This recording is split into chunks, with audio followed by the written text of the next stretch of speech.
Tonight on Q2, riding away with a meaningful possession. Like, how can you stoop so low and steal from a special needs person? Thieves rummaged through the garage of a Billings family, stealing something nearly impossible to replace.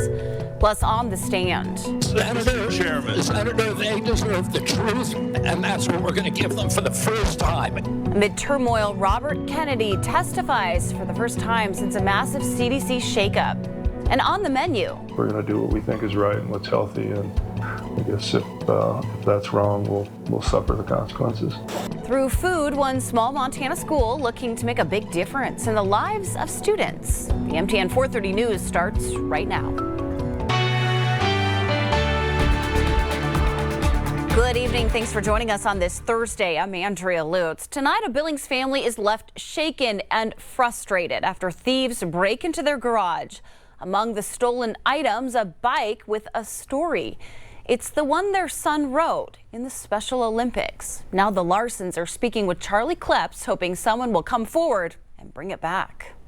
And this is where that crime happened, as the suspects broke into that garage and ended up stealing the specifically designed bike, leaving this family frustrated and confused. Came across, went up through here. When Lloyd Larson woke up last Friday, he knew something was wrong. The next morning when I came out, then they busted out that window. This window broken, now boarded up, a sign that someone was in his garage. For them to be in the garage and us not even know, it's like we're kind of violated in a way.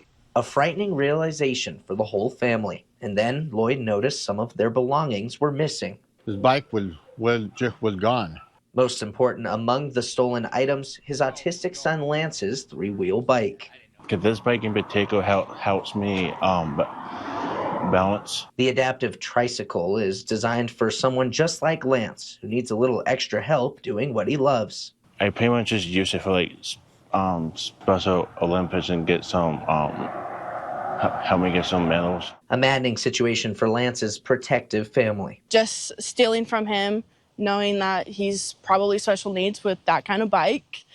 Like, how can you stoop so low and steal from a special needs person? The Larsons believe the suspects took off down Orchard Lane after obtaining these blurry images from a nearby business and filing a police report. When they catch these people, which they need stiffer punishment for them. The family says a new bike would cost around $550, even though they say the cost isn't their concern. It's something he enjoys to do in the springtime, and he competes with Special Olympics for that, and that brings him a lot of joy. So it's more than just you stole the bike. It was kind of a little heartbreaking for that. In Billings, Charlie Kleps, MTN News. Tonight, a school bus driver remains on leave following a school bus crash that injured the 4 students on board. It careened off of an embankment last week on Shiloh Road.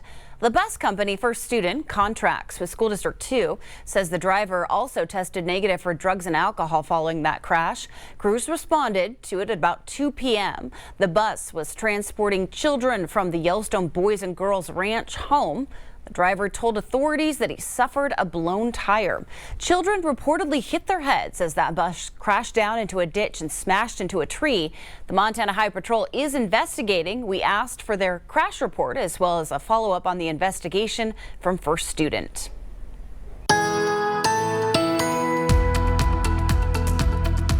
And good Thursday afternoon, everyone. We had a very gray day around much of Montana and Wyoming. Lots of smoke in the air. It was kind of tough to see the clouds that we've had, but not much precipitation. A couple of traces of rain here and there right along the North and South Dakota border, and a lot more wind than anybody wanted, but we were expecting this. A lot of gusts in eastern Montana between 35 and 56 miles an hour. But the good news is that wind is slowly but surely weakening. That's going to be the trend going forward. So keep my eyes on a lot of things as we head into Friday and this weekend. We'll have thinning of that smoke outside, cooling air, but also weakening wind. Mostly sunny and hazy on Friday and mostly sunny and warmer on Saturday. Your 7-day forecast coming up.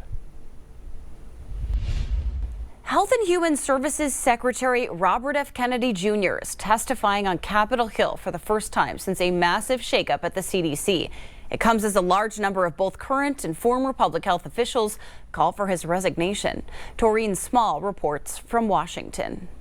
Mr. Secretary, what do you say to the Americans concerned about your vaccine policies? Health and Human Services Secretary Robert F. Kennedy Jr. faced tough questions about his health policies even before his testimony on Capitol Hill. This hearing will come to order. With the hearing underway, Democrat Michael Bennet of Colorado voiced concerns about childhood vaccination recommendations set to be released in 2 weeks. I'm asking the questions for Mr. Kennedy on behalf of parents and schools and teachers all over the United States of America who deserve so much better than your leadership. That's what this conversation is about, Mr. Chairman. Senator, they deserve the truth, and that's what we're going to give them for the first time in the history of that agency. Some Republican senators also expressed concern about Kennedy's leadership on vaccinations. Those folks are going to see this thing and say, vaccines are bad. I'm not going to vaccinate my kids. Several Democrats at the hearing told Kennedy he should either resign immediately or President Trump should fire him.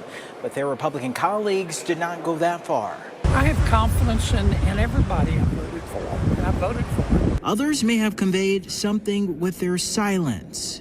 I support vaccines. Do you still have confidence in him, Senator? His ability to lead HHS? After the hearing, Vice President J.D. Vance rallied behind Kennedy, saying Democrats are full of it. Torian Small, CBS News, Capitol Hill. Kennedy has pushed to revamp school lunches nationwide, cutting out processed foods and additives. Now one Montana school district is doing the same thing, hoping healthier meals boost students' minds and bodies. In tonight's Montana Ag Report, our Isabel Spartz grabs a tray at Judith Gap to see what they're cooking.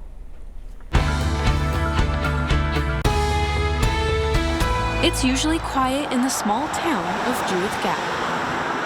But inside the school building, We firmly believe our kids need PE every day. it's filled with the sounds of exercise and excitement. And when it's time to fuel up, We love lunch. Oh, lunch.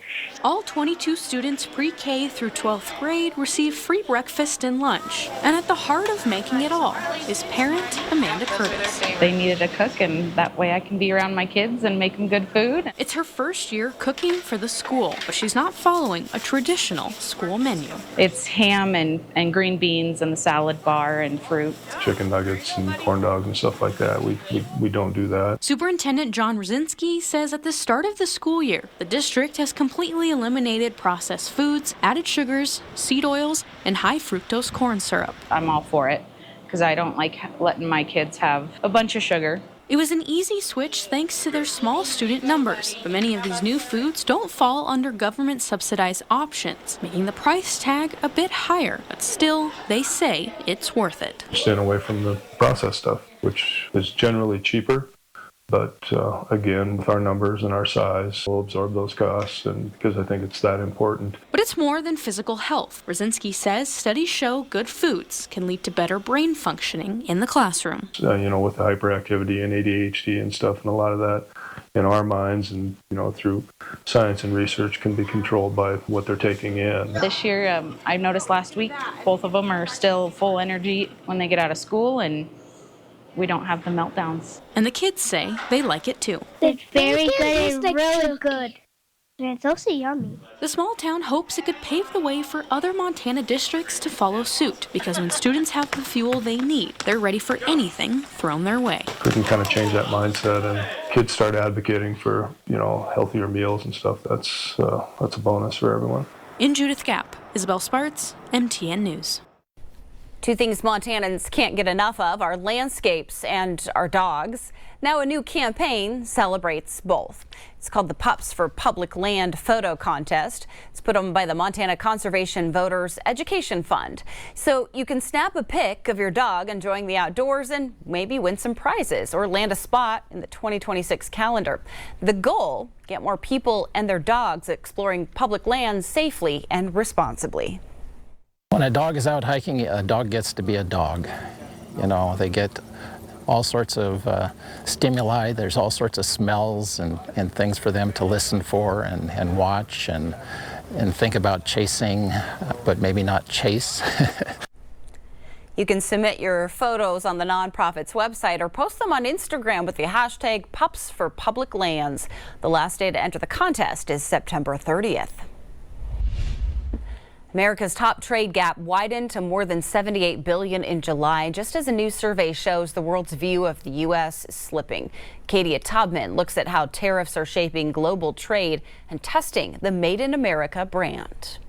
America's trade deficit widening in July, ballooning to more than $78 billion, up 32.5% from the month before, according to new federal data out Thursday. America's imports and exports imbalance comes as President Trump's tariffs continue to ripple through the global economy, despite the president imposing the tariffs in part to bring down the trade deficit. In short, chronic trade deficits are no longer merely an economic problem. They're a national emergency that threatens our security and our very way of life. The latest figures show U.S. imports were up nearly 6% in July, as American consumers and businesses rushed to stock up on goods ahead of the new set of August tariffs. Well, I think people just want prices to not be high, and I'm trying to do that as best as I can, but I've been forced to raise my prices about 20% because of these tariffs. For small business owners like David Levi, the tariffs have already impacted operations. Levi is a plaintiff in a case challenging the legality of President Trump's tariffs and says tariffs have made it harder for him to sell his product abroad. Because I do my final production here in America, I have to import the parts, get tariffed on those parts, and then send those parts assembled out. So that actually makes me a lot less competitive. Tariffs may also be hurting U.S. products abroad by diminishing the Made in the USA brand, according to marketing expert Professor Dana Olson. Tariffs have impacted American brands globally in a big way. The global average favorability rating of the U.S. has been in negative territory since April, according to a Morning Consult survey. Katie Tubman, Scripps News Group, New York. Getting health insurance through your job is about to get more expensive. Employer benefits consulting firm Mercer collected some numbers for a survey. It found workers can expect to pay on average an additional 6 to 7% in premiums next year. Some employers say they'll try to limit those increases, but that typically means you'll pay higher deductibles and out-of-pocket costs instead.